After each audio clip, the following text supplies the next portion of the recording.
जीवन से मत भागो, जियो उद्देश्य के लिए। ये हमारा है कहानी का पार्ट। चलिए दोस्तों, हम लोग शुरू करते हैं। इस कहानी के जीवन के बारे में हम लोग सीखेंगे। घटना उन दिनों की है जब इंग्लैंड में डॉक्टर एनी बेसेंट अपने वर्तमान जीवन के प्रति निराश थी और एक सार्थक जीवन जीने की ललक उनके हृदय में तीव्रता से उठी थी। एक दिन अंधेरी रात्रि में सभी परिजन गहरी नींद में सो रहे थे।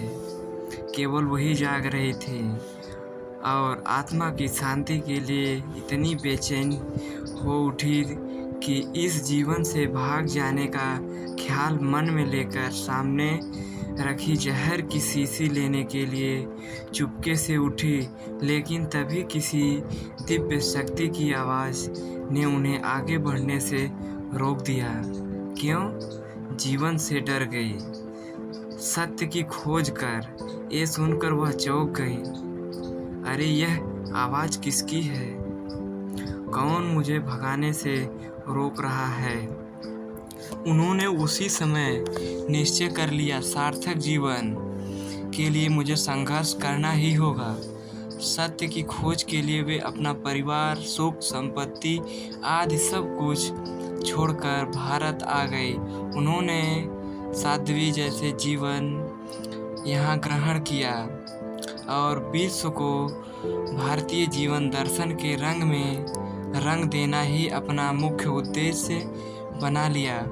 उनकी मृत्यु भारत में हुई थी। इस पाठ से हम लोगों को इसका शीर्षक समझते हैं क्या है।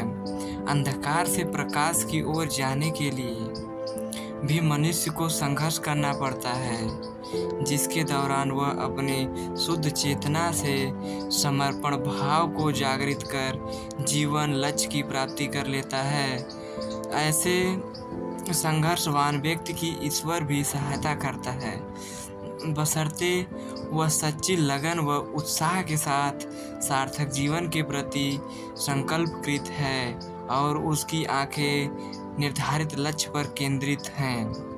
याद रखें दोस्तों, जीवन सहज नहीं एक संघर्ष है। जीवन सहज नहीं एक संघर्ष है। कठिनाई एवं बाधाएं जीवन के अंग हैं। इनसे भयभीत होकर कर्तव्य पथ से पलायन कर देने का अर्थ होगा अपने जीवन मूल्य को नष्ट कर देना। सत्य तो यह है कि कठिनाई दुखों पर विजय प्राप्त करके ही मानव ने इस भौतिक संसार का इतिहास ऊंचा किया है। जब कड़वी दवाई के सेवन से रोग का निदान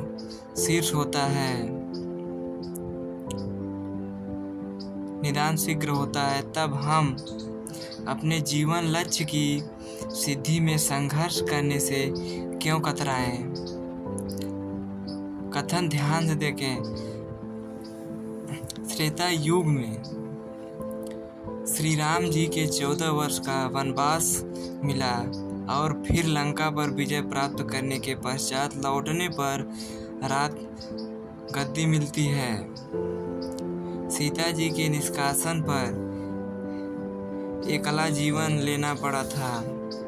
द्वापर युग में कृष्ण के होते हुए भी धर्मराज युधिष्ठिर सहित 5 पांडव भाइयों को 12 वर्ष का वनवास और साथ में 1 वर्ष का अज्ञातवास झेलना पड़ा था। स्पष्ट है यह जीवन संघर्ष आदिकाल से चला आ रहा है। अतः सुंदर जीवन बनाने के लिए हमें संघर्ष के बीच तो थोड़ा रहना पड़ेगा। बाधाओं को पार करते हुए आगे बढ़ना होगा, तभी हम अपने जीवन उद्देश्य की पूर्ति कर पाएंगे। यही दोस्तों, जीवन से मत भागो, जियो उद्देश्य के लिए, यही कहानी का अर्थ है।